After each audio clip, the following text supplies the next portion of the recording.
Okay. Welcome to the Crash and Church Show this week. We wanted to talk this week about the upcoming election. We're kind of considering backing away from political talk a little bit just because those videos don't seem to perform as well. That may be because of, suppression, wink, wink, because we're conservative in our views. We don't really know.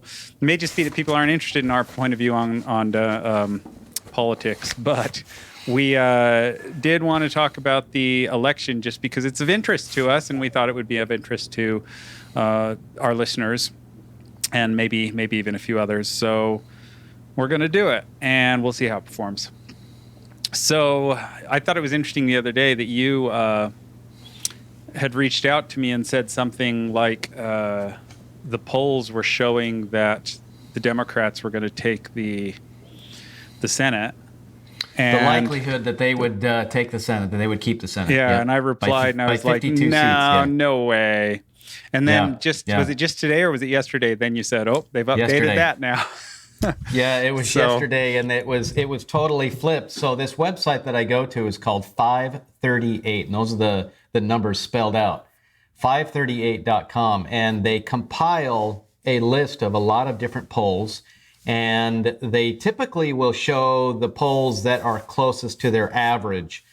But what I found was that even with and you can look at all the polls that they use for each race. So in a race, let's say that we are looking at the Senate race in Utah, which is Mike Lee against Evan McMullen, and they will have about 14 or 15 polls that they will determine the likelihood of whichever candidate, and they'll average out whatever the lead is that one candidate has over the other. But it was interesting because in their overall view, they put Evan McMullen up by 1 point, that he would win by 1 point. Which is no way. And I was like, no way. There's no way that this could be happening. I know that in most of the polls, he's up between 7 and 10 points. So I went into that part of the site. I clicked on that race, and I found that the polls that they are specifically highlighting are left-leaning polls. So the left-leaning polls, there were only 2 polls out of like the 15 polls that they had that showed Evan McMullen up, and they were both from the same research company. Yeah, and I think I said to you that in that conversation we had, I said, I think you got to take any of the polls, the average of the polls, that is, and you just kind of have to add a few points for the Republicans, because I think they just tend to skew just by the nature of what the polls are. I don't know why. I mean, I think when it was polling with Trump, that what I heard is that people didn't want to say that they liked Trump. They didn't want to say that they were going to vote for Trump. So they were more afraid. I think that if those polls were taken today, there would be a lot more people coming out and saying, well, I think so, because now social media, the narrative from the left, the lashing out from the left is no longer being tolerated. People are really starting to stand up against that. So I think that you would, I think that you would see a lot of people coming out and saying, and with no, some I of the big support changes with Twitter being bought by Elon Musk and some of the strong candidates, Carrie Lake and those types that are standing up and speaking out, people are starting to talk a little bit more boldly about things. But there's still especially when you have people like when you do have people like Carrie Lake and like Ron DeSantis, because speaking out, being very vocal, and of course there are the regular players in the Republican Party, like Ted Cruz. He's always been very outspoken. You do have Senator Ron Johnson and others, and they are very. Tom Cotton comes to mind as well. They are quite outspoken. It's just that they're also very suppressed by the leftist news media. So I was going to say, Carrie Lake. Elon Musk bought Twitter, and we hope that opens up some level of free speech. But Carrie Lake went on Steven Crowder, and in it she expressed the idea that she thought that Joe Biden was not elected correctly, or something along those lines. Questionable. It was questionable. Well, she said, I think the exact quote was, she said that she thought that Joe Biden didn't win. It was the way she put it. So it's pretty You blunt. and I believe the same thing. So well, now see, now you're going to get us kicked off, because what I was just going to say is that Steven Crowder episode was taken down. Got him banned. Well, it got him banned for 2 weeks or something like that. Was taken down and he got a strike for it. And from her saying that on, and so even with the bold voices that we have, the people that are talking out and stuff, there's still a level where you cannot express your opinion on certain things like that without getting into trouble. And so, well, it's interesting that you also bring that up, because last night I was watching Tucker Carlson, and Tucker Carlson was highlighting the election that just happened in Brazil, where the current president of Brazil. Yeah, and so you do have the players of social media like YouTube, and he specifically named YouTube as having something built into the algorithm so that anybody who questions in a YouTube video in Brazil the fairness or the legitimacy of that election, that video will be taken down immediately. It won't even, people won't even know that it was out there, because it will be taken down. It won't even be allowed to be shown. Yeah. The media, the judges in Brazil have also come out and said that you are not allowed to ask those questions. And so when you do have things like that, when you do question things, and one side is saying, you're not allowed to ask the question, you must accept the results, period. There is something wrong. That is not transparent. Yes, exactly. So even with the boldness that we're seeing, and people being, to a certain extent, more willing to speak up on their views, we've got a ways to go. And the biggest problem is social media. If you get into a room, people say what they think. They'll say what they think about the vaccines. They'll say what they think about the elections. They'll say what they think about these things.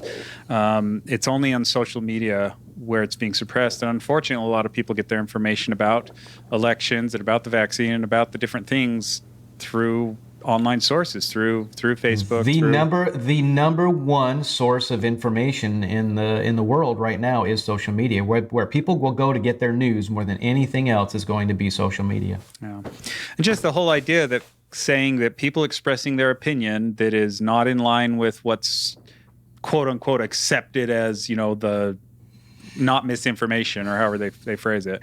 What the oligarchs say is true, yeah. Then they label that as misinformation. They label that as mis or disinformation, and then won't let you say it.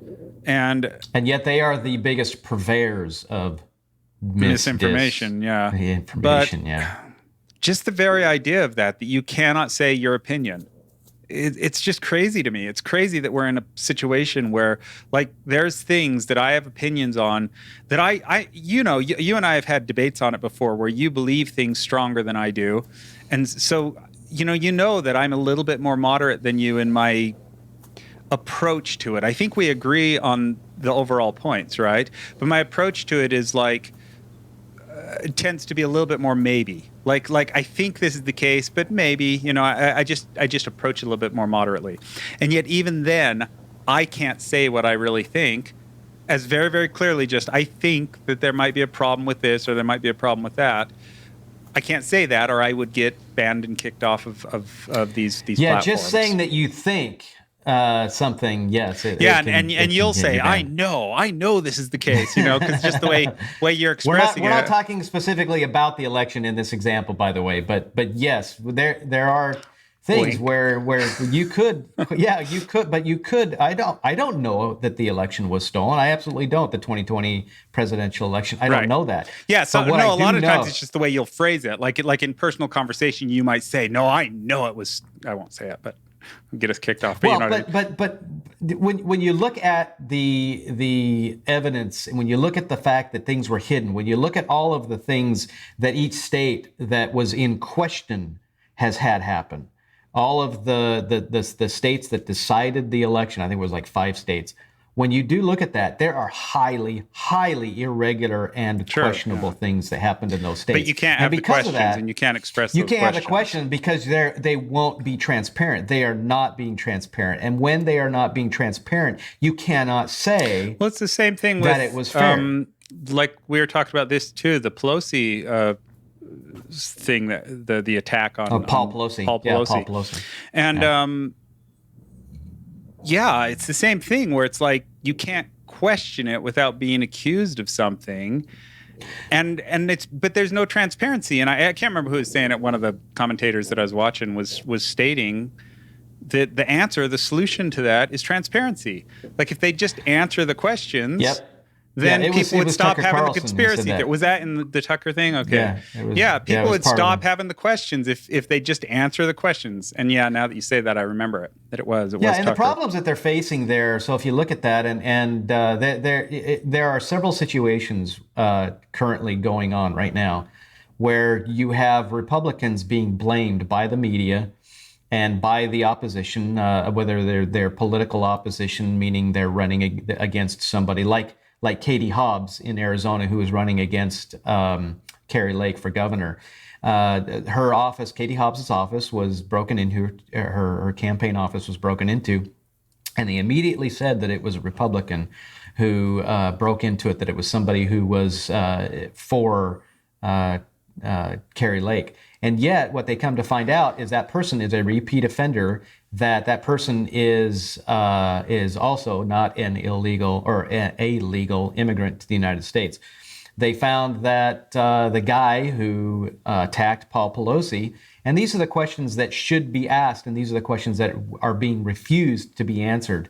But you also have the guy who attacked Paul Pelosi. He is an illegal immigrant from Canada. He is a leftist nudist. He is a supporter of Berkeley. He has the pride flag on the outside of his school bus home, and he has many things. But he also apparently has gotten into some of the QAnon conspiracy things that we've talked about before and stuff. But it's very clear that this is not not just a right winger, even though he may have some right wing, what they call even or accuse of far right attitudes. But he is clearly not a MAGA Republican or even a Republican at all. Right. And so when you have stuff like this that are happening, and the police are refusing to release the body cam footage of the police. So here are the questions in regards to that.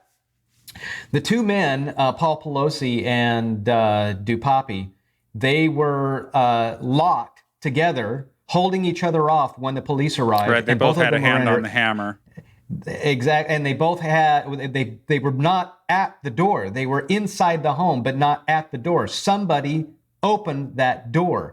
Now, the police said that a third person was there. Yeah, but then they refused. They changed that. So then they changed it. Now, wait a minute. They changed it, yet it was part of the 911 call. So the 911 call comes through. The dispatch says that Paul Pelosi called the guy a friend. So wait a minute. Right, but then it said something contradictory in the 911 call. And then why is it that the police go to the home, they see the struggle, and where was the security? So you're talking about probably the most well-guarded person in all of Congress is probably Nancy Pelosi. Obviously, they're worth a ton of money. I think over $100 million. You would think so. So, well, but they do, because there have been cases in the past where people have tried to get in and they were completely stopped by their security. So why wasn't the security there? Right. What caused them to put their guard down so that person could get inside the house if he wasn't a friend? And just so we're clear, these are questions. They're not accusations. They obviously imply some level of accusation. A question always sort of implies, it tends to imply something, but we're not meaning to imply by asking that question. It's just like, why aren't these things being answered and why aren't they clear? And by keeping it hidden and not by not giving transparency to the situation, it almost encourages more of those questions, and also that's what encourages suspicion and encourages more. That's what I was just going to say. That encourages the conspiracy theories. I think it's very natural. When you have someone break into the Democrat office to think it was a Republican, right? That's a natural thing to think in response. To automatically assume that the guy who broke into Paul Pelosi's place was a Republican when he's trying to get Nancy Pelosi and make her give answers to something. To assume that he's a Republican extremist as a first impression, that makes sense. I think it's irresponsible for a journalist to express that, even though anyone might think that this is probably a right-wing extremist, to get on the news and say, we have problem with Republicans doing this and Republican violence and all this stuff happening. Immediately. That's irresponsible. Like when the story breaks, they start flinging the accusations, and then you get it from the really White House journalism. too. Yeah. Well, it's journalism, but it's not journalism. It's activism, and same thing from the White House. They're using it for. I cracked a joke to you that it was on purpose. It was speaking of conspiracy theories, and I don't really believe this, of course, but it was on purpose to try to sway the election is the situation. But and I don't really believe that, but what I do believe very much is that they take advantage of it. They'll use the opportunity. They take advantage of anything that happens that because we're in the last minutes of the election, that they'll take advantage of that to try to sway the election. And from a certain point of view, that's understandable, but the problem with it is that when they get shown to be wrong, it hurts them. And so it's actually bad. And they are wrong. It's bad most of the time. Yep. Well, this is very much this case in particular is a lot like the Jussie Smollett case. And when I say that, I don't mean that it was faked. That it was faked. What I mean is there's things that don't make sense. Everybody jumped to conclusions at the very beginning, and I'm talking about the leftist news media and the Democrats. They jumped to the conclusions at the very beginning, and they are being proven wrong. Right. As the facts start to come out. This is the same thing that happened with the Hunter Biden laptop. It's the same thing that happened with the Russia hoax. It's the same thing that happens over and over and over. Isn't it funny how it's always pro-liberal and anti? All the mistakes are always against the conservatives. And that's the same with social media. When you see people getting booted off of constantly booted off of social media, and then you hear the stories where they get let back on because it was a mistake. It happens quite a bit. Yeah, no. It was a mistake. Yep. It was a mistake. Always conservative. Well, not always. I can't say 100%, that it's always, but the great majority. Generally it is, the great majority of the time, it's conservatives that this is happening to. And it makes it so that how could we have a free and fair election when we can't communicate freely and fairly? To say that the elections are fair, I mean, it's one thing to say that the election is stolen, like ballot boxes were stuffed or something like that.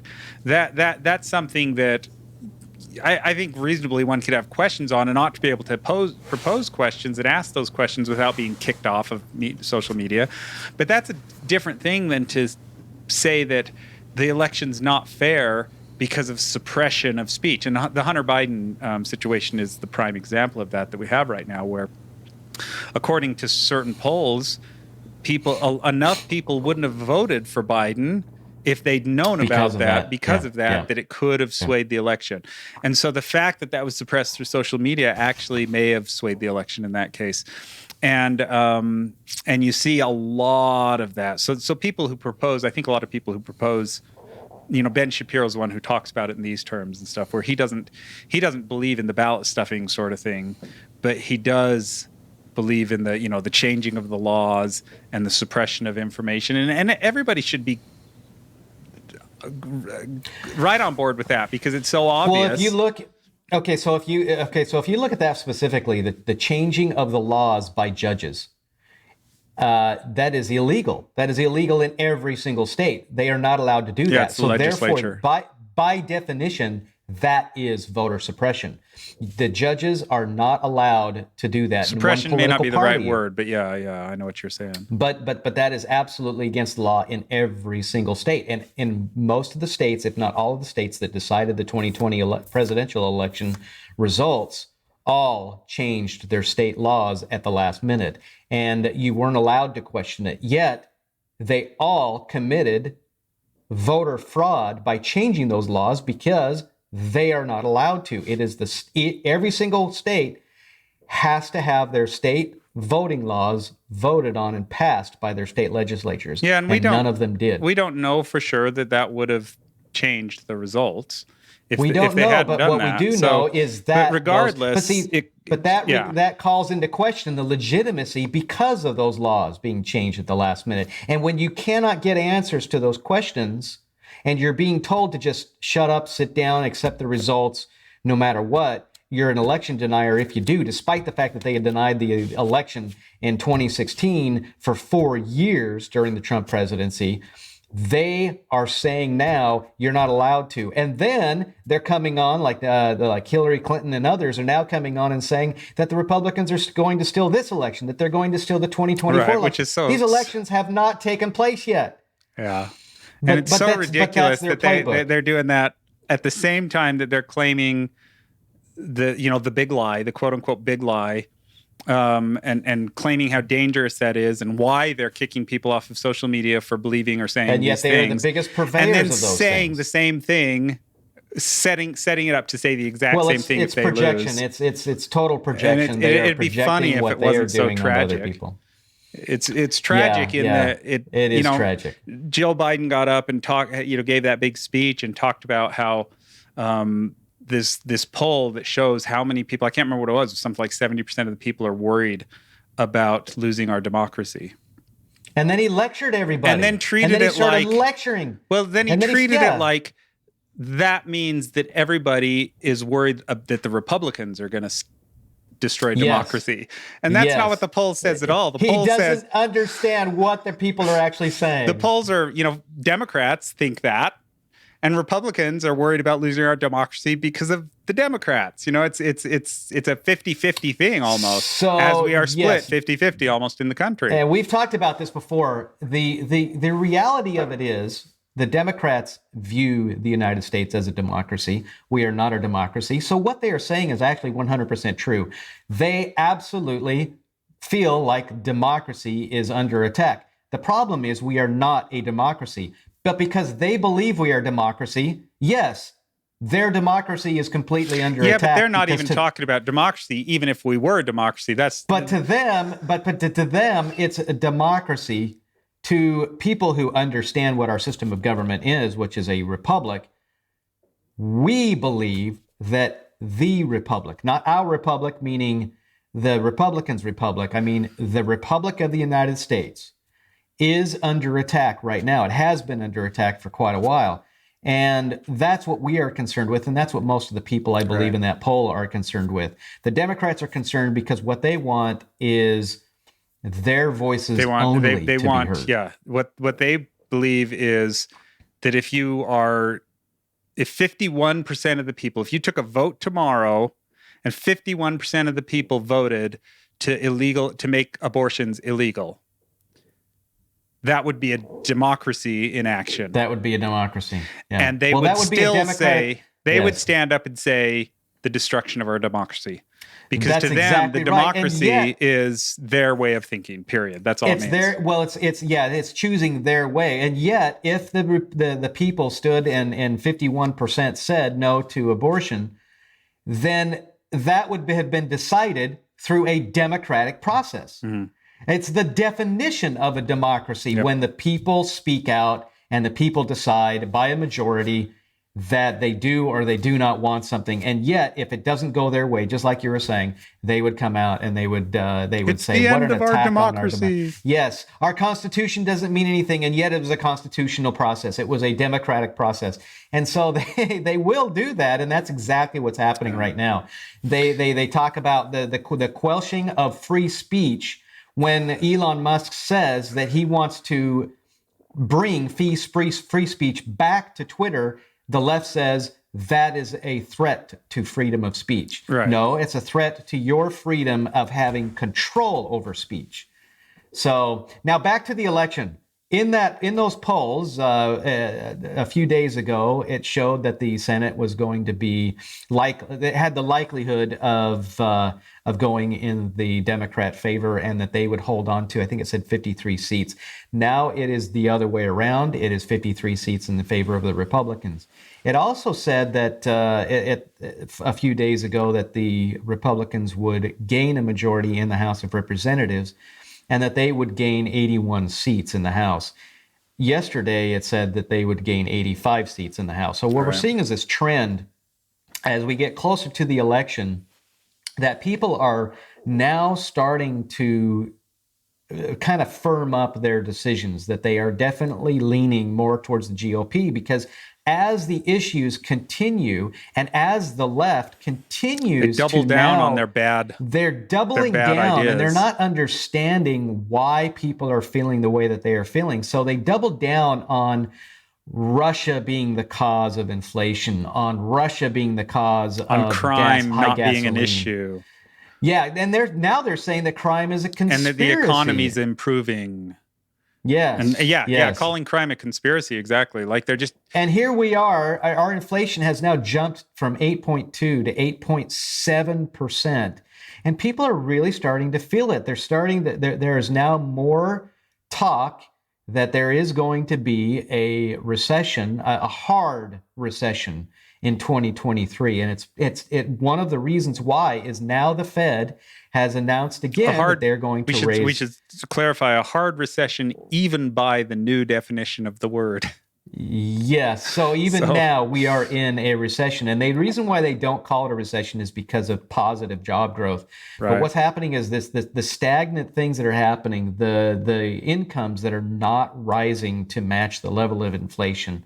The lie about Social Security, he said that Social Security has had the greatest increase in 50 years. Well, the problem is, Joe Biden, by law, the federal government has to increase Social Security payments to match the same level of inflation. Yeah. So they're the only ones getting a pay raise based on the inflation. And that was 1972 that Richard Nixon signed that into law. So when he says that it was his administration that caused the greatest increase, it's your fault. He's admitting that he is what he's doing is he's going, it's a backwards way of admitting that they are the cause of the inflation. But see, they don't tell that to people. Well, that was one example of free speech working the way it should.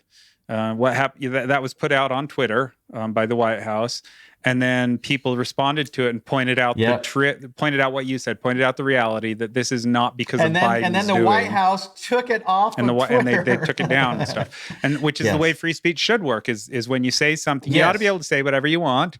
And then people should be able to beat you to a pulp, not literally, obviously, but you should be put in check, and that's what our system of government is designed to do. The people have the right to put into check the government that they elected. So when the government, which is for the last 2 years, has run amok, they have run completely freely to censor, to quelch free speech, to quelch any opposition or dissension whatsoever, even from their own political party.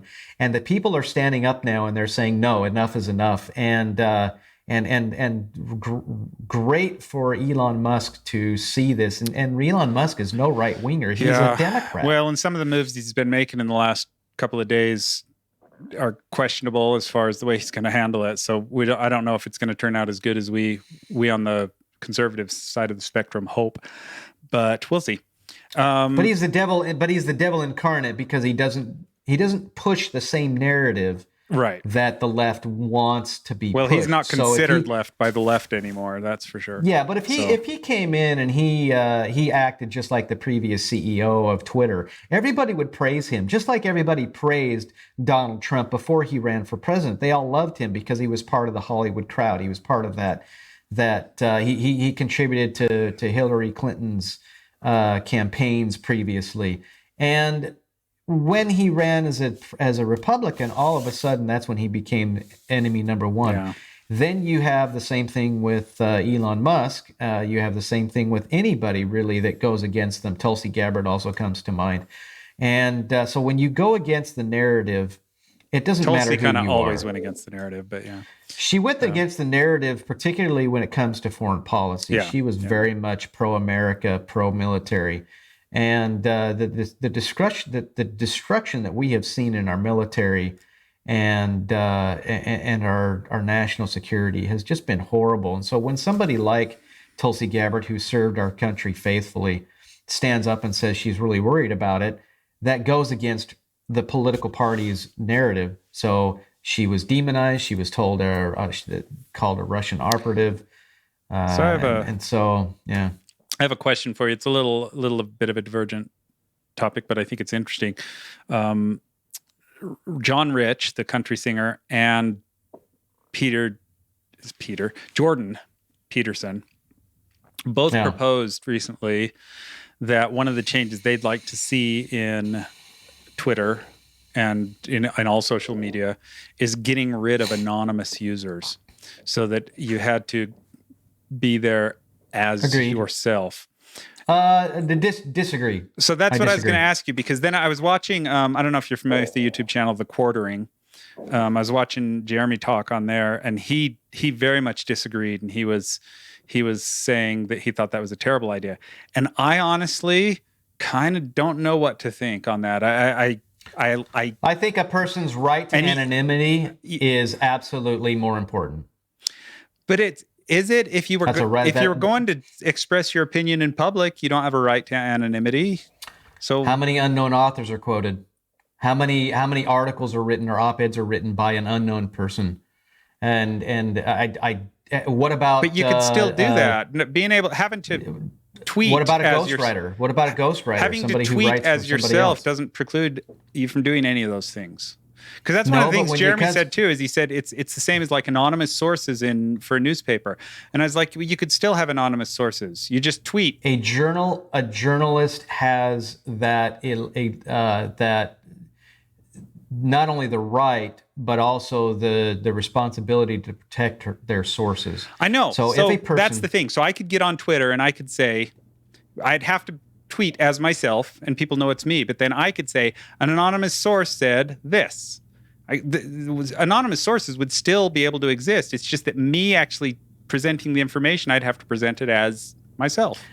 I think that with good journalism, the person would not say anonymous sources. I think that with a tweet, it's totally different. These are private individuals. And so when you are in fear of retribution from your employer, from your family, from other people who can really, truly affect your life, you absolutely should have that right to privacy. That is something that we are guaranteed in the, the Third Amendment?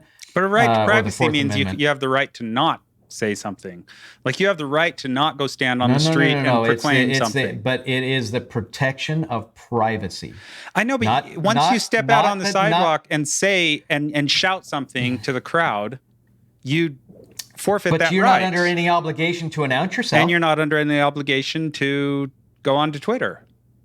But you're not under any obligation to announce yourself if you go out onto the street and start proclaiming things. But you don't have to say my name is so and so from such. Well, yeah, and but such. still, obviously, they can figure out who you are if you're out in public, unless you're wearing a mask. They can, and a person who's, I guess, smart enough, technically, they could find out who a person is just by figuring out, unless they have a VPN. They can probably figure out. Yeah, I'm just playing devil's advocate a little bit because, like I said, I don't know how I feel for sure about it, but I think the point that Jordan Peterson made about it was valid in that what it does is it's created this world where you have, if you go out in the street and you are willing to stand up and say something terrible, you know that the likelihood is that someone's going to come and punch you in the mouth for it. And so hence, you don't say that thing in public because unless it's worth getting punched in the mouth. And we've moved into a world now where that's gone away, where you can say any terrible thing you want because you know there's no consequence for it. If you're going to say something publicly, there's consequences for it. And it could be anonymity has made it so that has gone away, and that's the problem that he feels if you are inciting corrected. Violence, that's still going to violate Twitter's rules, and you'll be taken down. And it doesn't matter if you're anonymous or not. Inciting violence, just name calling, right? If you're having a conversation with someone and you start calling them an idiot or a jerk or a whatever, you start calling names, the chances are that there's going to be consequences to that. Yeah, Jordan Peterson talked about the right of everyone, or that speech is going to offend somebody. But that should not stop a person from being able to express themselves. The ability to offend people is the definition of protection of free speech. But that doesn't mean, I don't think that it means that you are required to announce yourself. I don't think that a person's anonymity should be disallowed because I don't think they're the same lines. I just don't think they're the same lines. When it comes to journalism, in order to have good journalism, in order for you to really sway somebody in an argument, you have to be able to cite a source so that the people can say, okay, yeah, that totally makes sense. But when you say anonymous sources, then, well, who's the anonymous source? Is this the person sitting next to you in the bathroom stall in the men's or women's room? Is that the anonymous source? Who is the anonymous source? So people want to see that so that they can find out whether or not that is a legitimate comment. But when it's a person expressing their own views, I absolutely, completely believe that a person should have the right to remain anonymous. So his point of view on it was related to the checks. It was related to that we used to have natural... The blue checks? No, not that check. I mean, checks and balances checks. That there used to be a natural check that you watched what you said because there were consequences to it. And so he's talking about the myriad of people that are just sitting in their basements, typing on their computers and can say whatever they want. And you end up with these things like 4chan and 8chan and even on Twitter, where people just get on and they say any nasty thing that they want. Whether they even believe it doesn't matter. They just troll. They just say terrible things because there's absolutely no consequences, and that's caused because of the anonymity. And so, maybe there's a balance that could be struck there where you could, and maybe that's a use for the blue checks on Twitter, where who says that a person has to even give their real name? If you have a blue check, you can be anonymous. So if you validated that you're really you to Twitter, then you could be anonymous to everyone else, and that way journalists can be anonymous. But the common troll, who is just the lay person, there's no anonymity allowed or something like that. I don't know how you'd work that out, but it's an interesting thought either way. And I thought, yeah, I can see the problems that Jordan Peterson's talking about, but I also see your points, and I saw Jeremy's on the quarterings points too, where you can actually get in danger, and that's the point he made. Like if you say something wrong on the internet and people know who you are, they'll hunt you down, find your house, and do terrible things to you. They can hunt you. Look how many people are given death threats because of their dissenting voices. They receive death threats because of it. Look at you can just say something bad about another person. All of the things that were said about the Brett Kavanaugh, particularly Justice Brett Kavanaugh, by Chuck Schumer, the leader of the Senate, was calling it, saying that if Brett Kavanaugh did not decide the way that the Democrats wanted him to decide, very bad things would happen. And that's what he said. Those sorts of threats. And then somebody goes out and he tries to assassinate Brett Kavanaugh, specifically from the decision that he made, that Brett Kavanaugh said, don't do it or else. And there was a real case where somebody's life could be called into question. Well, and even at a simpler level, where you have like say you get on Facebook or something, and you're allowed, and you say, just say for example, you just state that you're pro-choice, or the opposite, that you're pro-life, right? And then the next morning you come out and your tires have been slashed because your neighbor, who's pro the opposite, 2 doors down, decides you're evil, and since you weren't anonymous, they come over and egg your house or slash your tires or something like that. And so even those levels of anonymity, being able to just be like, I'm not myself. And so these are all things that I really think is probably the strongest argument why a person's anonymity should be protected, because they do have that right to protect themselves.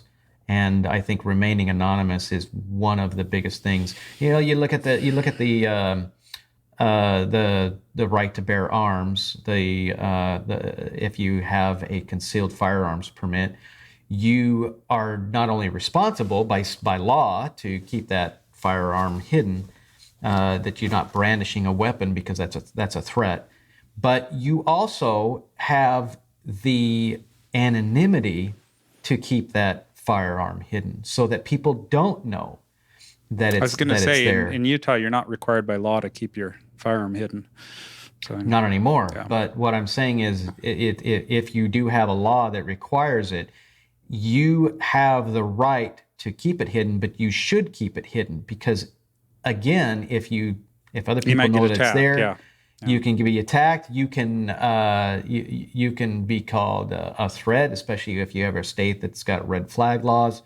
But again, this is all protection. It's protecting the individual, and Right. so if you want to truly protect people, this is where the Bill of Rights cannot be compromised. We cannot sit back and say all speech is free except hate speech. No, hate speech is the speech that should be protected because Absolutely. what is the definition of hate speech? Just because someone hates the speech, is it truly hate speech? Are they really inciting violence? It's like I think even if you defined hate speech and you could clearly all agree on what hate speech is, it should still be protected speech. You won't get people to agree. You That's won't, the but even thing, if you could, it should still be protected.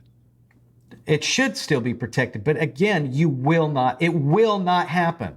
There's no instance in any way whatsoever where 100% of the people are going to agree on what is hate speech. So when they say that hate speech should be banned, who is deciding what the hate speech is? And it's always going to be the people in power.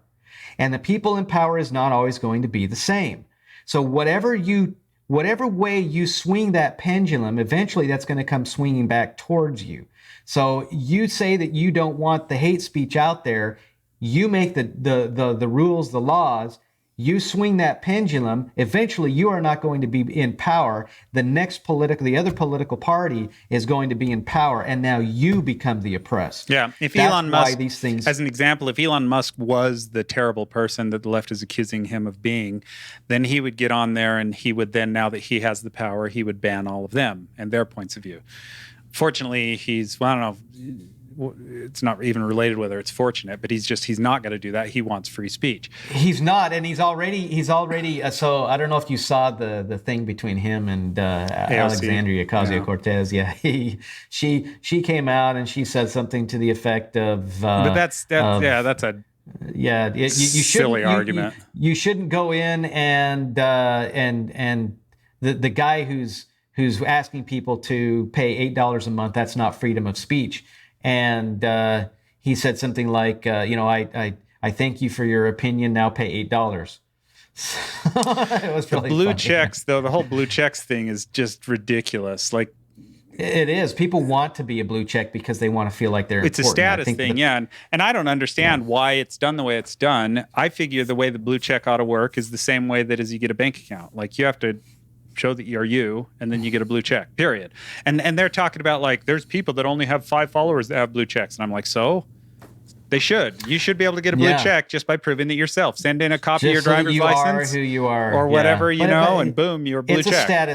It's a status thing, and it's really just an attention getter. Well, because the original point of it, though, was to verify that a person was who they were. And so if that's because point, there were a lot of fake accounts. So there are a lot of Donald Trump accounts. There were a lot of whatever, whoever it was accounts. Exactly. And typically it was celebrities, and the celebrities probably made the biggest stink about it, and they said, hey, we want to have a verification. So then they started coming out with the blue checks. But once again, it applied like you could only get it. You had to submit. Go back. I don't watch him that much even, but go back to Jeremy on the quartering. He stated it. I think it may have even been the same one I was watching, but he stated that he's tried to get blue check status. He's got 1.2 million followers or something like that. Like, he's got a ton of followers. I have no idea who he is. I have no idea who he is. He has been turned down for blue check status every time by Twitter. And so, it just seemed, it really has become just a status thing instead of just a proving you are who you are thing. It's a status thing. And who are you? So are you an important leftist in Hollywood? Are you an important person in the entertainment industry? Are you an important person? But that's the recommendation I'd make if I was making recommendations to Elon about how to do it. I'd recommend that the blue check status thing became universal to everybody. Everybody could get a blue check just by proving who you were. All you had to do was send in a form of identification and get validated that way, and then you got a blue check status. This is what I recommend. Get off of social media. Stay off of Twitter entirely. That's a great recommendation, yeah. Even Facebook now. Facebook is so turned bad terrible. that Yeah. they are horrible, and they're so bad with their little notifications that they put at the bottom of videos. This video has been fact checked. And Whatever. the sexual stuff that they've started plastering all over everybody's pages and stuff with the shorts. Yes, it's everybody. It's really annoying. I'm really torn about leaving Facebook entirely.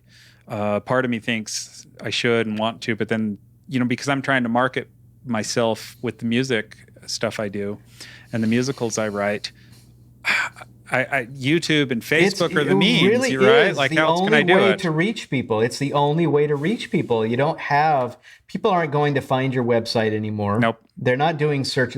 If you do a Google search for something, if you go past the third or fourth result, yeah, you're spending a lot of time. And what I mean by a lot of time is it is now to the point where you have a grand total of 2 seconds to grab somebody's attention. So if you don't get the result that you want in a Google search, instead of searching through page 2, page 3, page 4 of 1,000 pages of results that Google comes up with in less than a second, you would rather alter your search.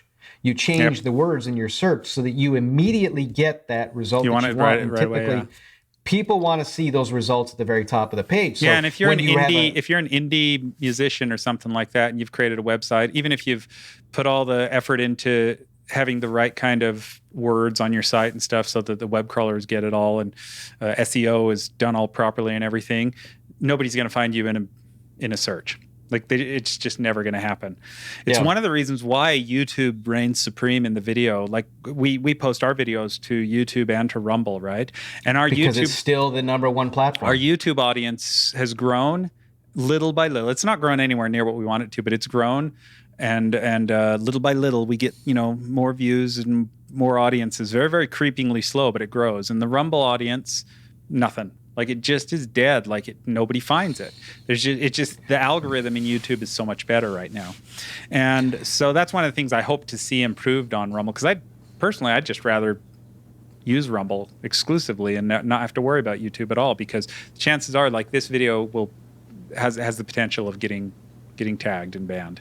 Okay, so if it's going to get banned, let's go ahead and talk about the election. Let's talk about some of the races in the election. The election? Yeah. Well, yes, because that's what this episode's about. We're talking about. Yes, we're like way off subject now. So, okay, so in Utah we have the race with Mike Lee and Evan McMuffin, and I think we both agree that Mike Lee is decidedly going to win that race. But it is really interesting though to see how well Evan McMullen is doing. Mike Lee is undoubtedly something's fishy there, in my opinion. Well. But you have a demographic in Utah that has changed greatly over the recent years, and that is it has now become the little Silicon Valley, or the next Silicon Valley, because all of these Californians are coming into Utah with their tech companies, and you have that space between Salt Lake City and Provo. But the implication of saying that is, if a Democrat were running, that he would be potentially polling as well as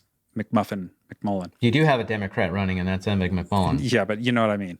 Like, if you had a legitimate Democrat, I know what you mean. I agree with you. But my point is, the only reason he's doing as well as he is because he's running as an independent. He's sneakily being a Democrat. He's not really. He's presenting himself as a conservative. He's like Liz Cheney. He is Liz Cheney in a man's body. But and so you do have not just him, but you have the endorsement of the other Democrat, Mitt Romney, running. Or helping Evan lack McMuffin. Of endorsement, rather, for Mike Lee. I said Mitt Romney. I know, but Mitt Romney stayed quote unquote neutral. He stayed neutral, but yet he threw his support behind Evan McMuffin. So those kinds of things are really disconcerting. But you do have a changing demographic there, and so when people from California do go into other states, Look, they can talk about all they want, how they're trying to get away from how bad California is, but then they go into another state. New Yorkers do the exact same thing. People from the Northeast do the exact same thing when they come into Florida. They bring their politics with them. They ruin the states that they live in. They're doing it to Texas. They're doing it to Utah. They've done it to Nevada. They're doing it to Arizona. They are going in, and they've done it successfully in Colorado. And they are ruining everywhere that they go. Montana, of all places, Montana is getting ruined. Boise, Idaho is getting ruined. All of these these states that were once great strongholds for conservatism have been overrun by the Californians and the liberals in California moving to other states because it's too expensive or the policies are so bad. What you're saying is accurate. I totally agree. I'm not sure that's the story really with McMullen and Lee. I think the reason I think there's a big contribution. I think there's a big contribution. There's a contribution there, but I think what you have is you have the Democrats. Those who would vote Democrat are going to go for McMullen either way. That's a given.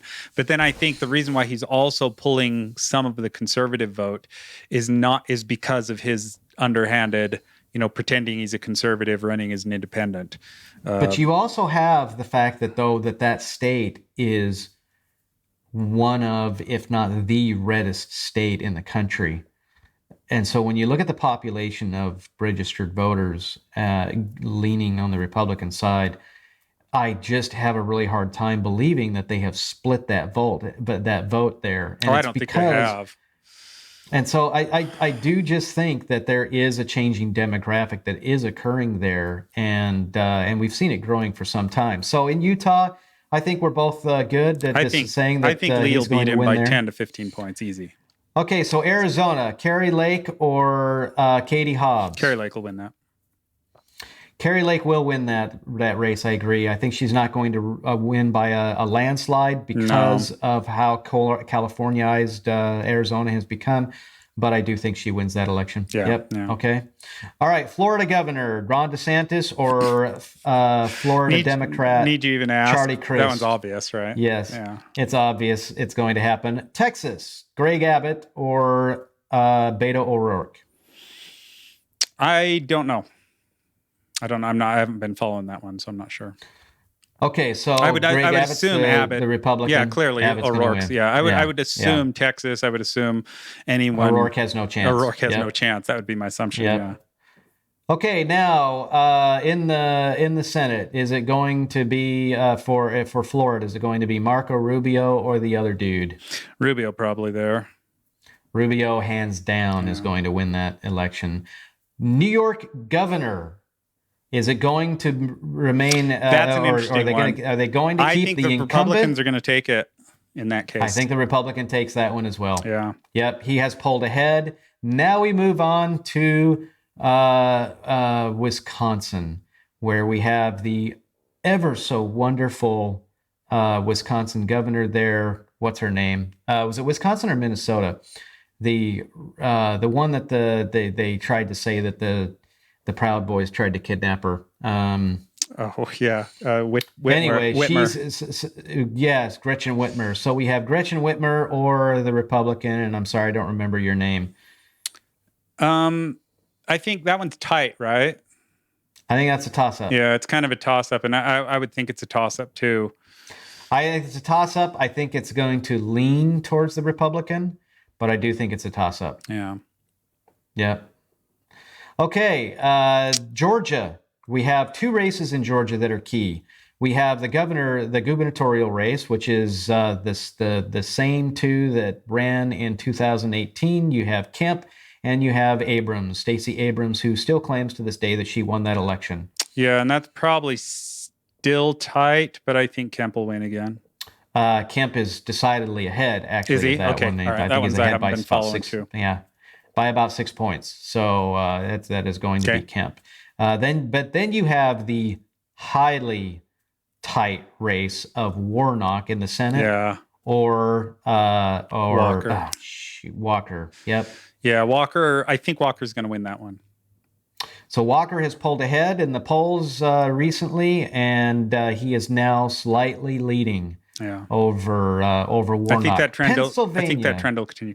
Pennsylvania, I think, is one of the more interesting ones. Fetterman or Dr. Oz? I think Fetterman's going to win it. I hate that Fetterman's going to win it, and it's really sad. But I think Fetterman's going to win it. Pulls it out in the end. It's very probably tight. wishful thinking, but I do think that it is going to happen. The other day, so here's yesterday, the reason why Fetterman's going to win it. Sorry, I didn't mean to cut you off, but the reason why I think Fetterman's going to win it is. But you're going to anyway. Because, well, I was already into it, so the momentum kept me going. Right. The pre-voting is why. However, the state legislature and the courts have said that no mail-in ballot can be counted until after 8 p.m. on election day. And the state also said that no undated or misdated, incorrectly dated ballot will be counted. But I don't know that that's related to what I'm saying. But what I'm saying is... That was a win for election integrity. Right. But that's not what I'm talking about. What I'm talking about is something like 600,000 people voted, and Fetterman took most of those votes prior to the debate. If it would have happened after the debate, I think those votes would have changed a lot. I think there is some validity to that. And this is where the voting, the early voting and the mail-in voting. Look, it used to be that if you did a mail-in ballot, it was because you were serving overseas in some sort of government position or in the military. And you were not allowed, or let's say that you were out of the country for business for a long period of time. You're a citizen of the United States. You want to have the right, the ability to vote. Those were typically the ones that were allowed to do mail-in ballots. Now we've gotten to this point where people can vote like 30 days, 60 days in advance, and they are making a decision very early on. And it used to be that you would go and vote on election day. And this country has gone into other countries to help with their elections, and they only have one day of election. Yet in this country, we have become a country of wusses and crybabies and whiner babies, where we cry about any little thing, and the Democrats bend over backwards, and if you don't bend over backwards, then you are an election suppressor.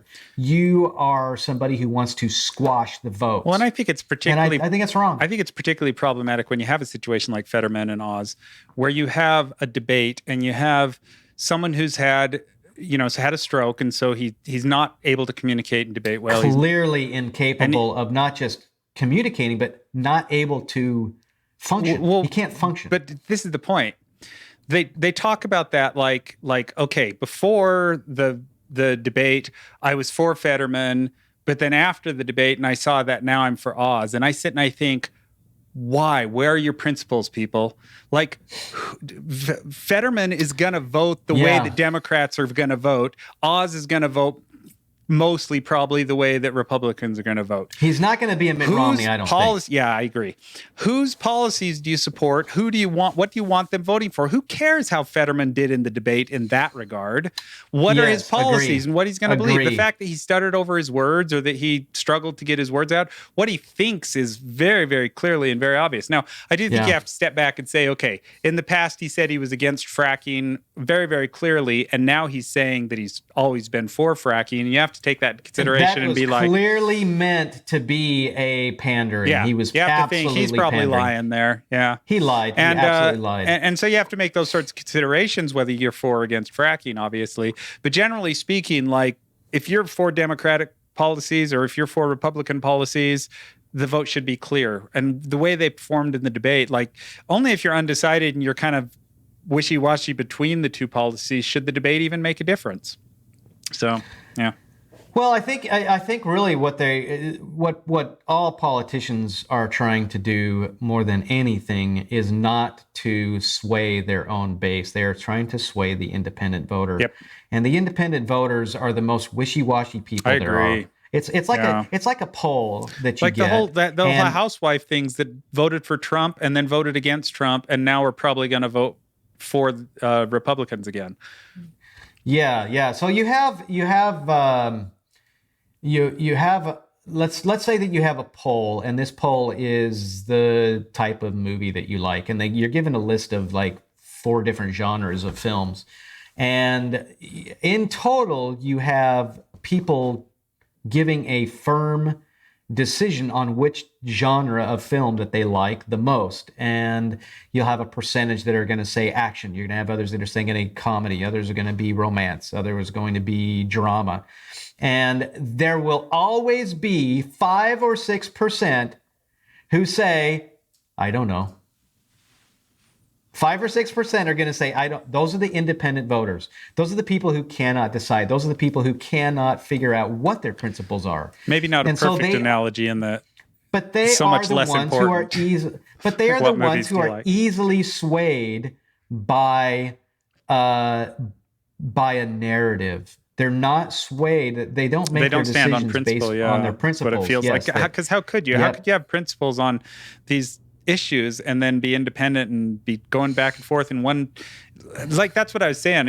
Emotion. Apparently, that the suburban housewife vote polling is showing that they're swinging for Republicans. Going back towards These are the GOP. people that lost the vote, that lost it for Trump in the last election.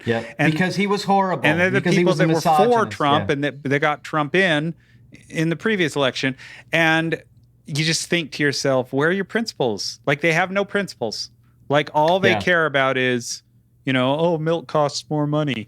Honestly, milk costing more money should not be the deciding factor in in an election.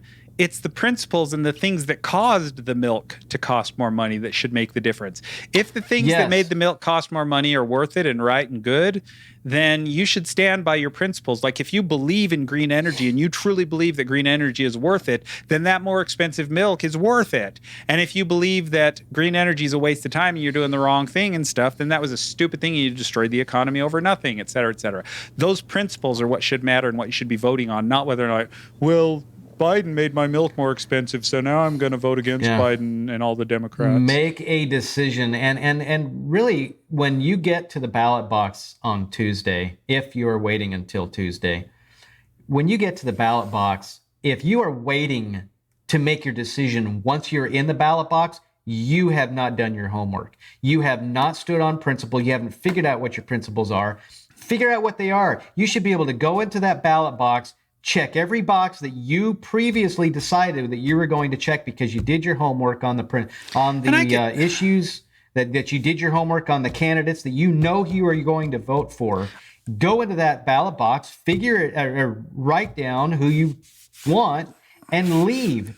Don't make your decision in there. I can allow for the fact that you and I are coming as middle-aged men, with a little bit different perspective. I can allow for the fact that someone who's, say, 18 and still doesn't, hasn't been into politics and is still trying to figure things out. I can understand that a little bit. The independent sort of thinker and not really sure where your principles lie at, and you're still trying to figure things out and stuff. So there's an allowance for that to an extent.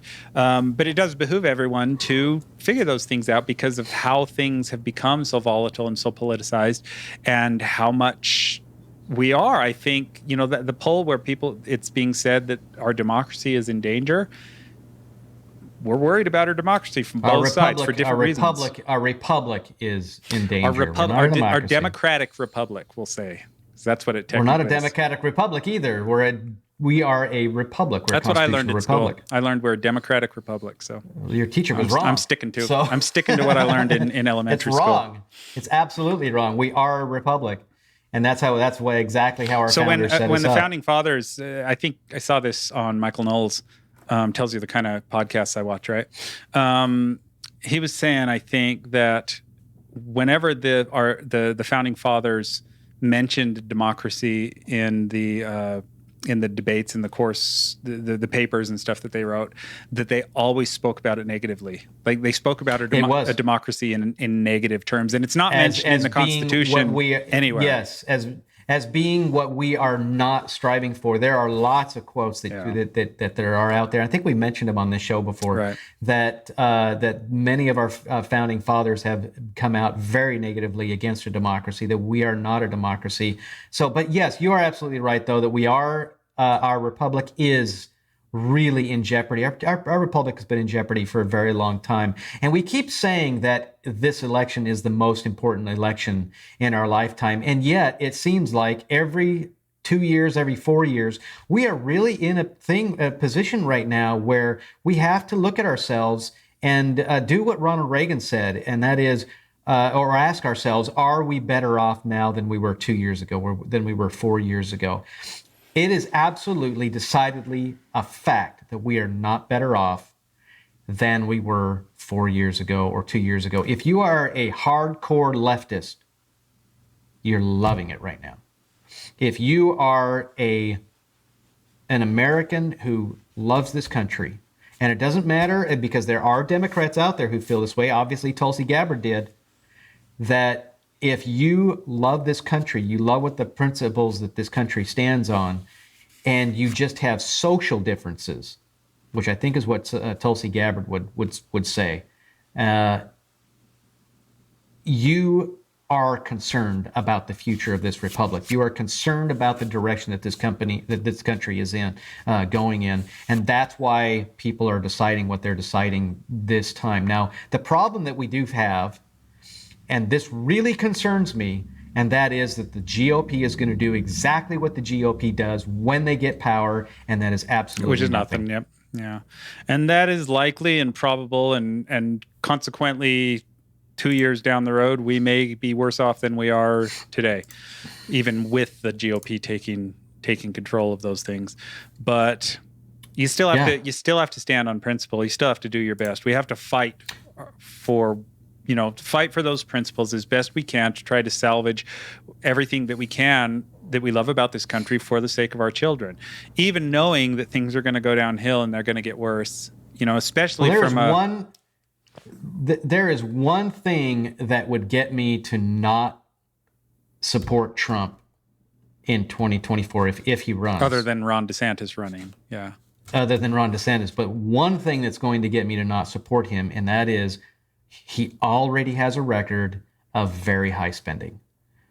That is the number one reason why Donald Trump is not a true conservative. Yeah, but you'll still support him with the Democrat being the alternative. If he gets the nomination, I absolutely will. But in the primary, support him. In principle. Yeah. In the primary, I probably won't. If you have someone like Ron DeSantis run, which Ron DeSantis hasn't said whether or not he's going to run. Well, he probably won't if Trump does. Yeah. I think that's true, but I also think that what we really need in this country, and I think this is what people are really starving for, is we just need young blood that can really go out and people who have been proven to be really good at it.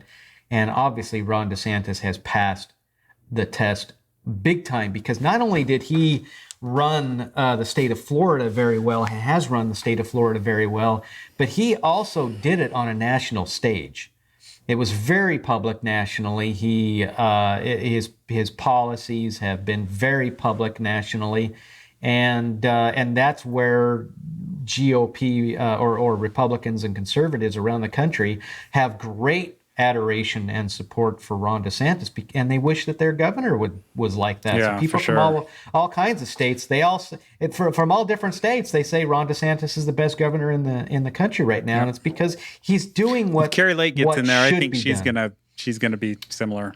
You're going to have two people that are going to be on fire, and it's not a contest between the two. It's just you're going to have two people really on fire, and Arizona needs Carrie Lake, especially right now. I like Carrie Lake too. I've seen several things, several interviews with her, and she's good on camera. They say that, but it's more her principles and her boldness that I like. And so she may go far. She may run for president someday. So we'll see. Yeah, I don't think she's going to run in 2024. I don't think she's going to get governor and then 2 years later do that. Not at all. No, I agree. 2028 maybe. Yeah, maybe, but not 2024. Anyway, thank you for joining us today. So those are some of our thoughts on the election and voting and free speech and go out and vote, please. And Twitter check marks. So that'll be the subject title of this particular show. We had a diversity in topics today, right? Yes. We're diverse. Are you Are you a blue check mark? Am I a blue check mark? I don't. No, I'm asking the audience. audience. Are you a blue check mark? Yeah. If not, we want you. You think celebrities and famous people watch our podcast? I think that if we got a celebrity or a famous person watching our podcast, they would probably. It depends on who it is. They would hate us. Yeah. I want Elon Musk to watch our podcast. Yeah, and then implement my blue check ideas. And then tweet it. Everybody gets a blue check. He should tweet it, because then we would gain insurmountable numbers of people watching our videos. Yeah. You just prove who you are and blue check mark. Period. That's the way it should work. So. Yep. All right. That's the way it is. Thanks for joining us. Like, subscribe, and all that jazz. We appreciate it, and we will see you next time with whatever thoughts we have next week. Thank you. It'll be a fun one. Yeah. Good night.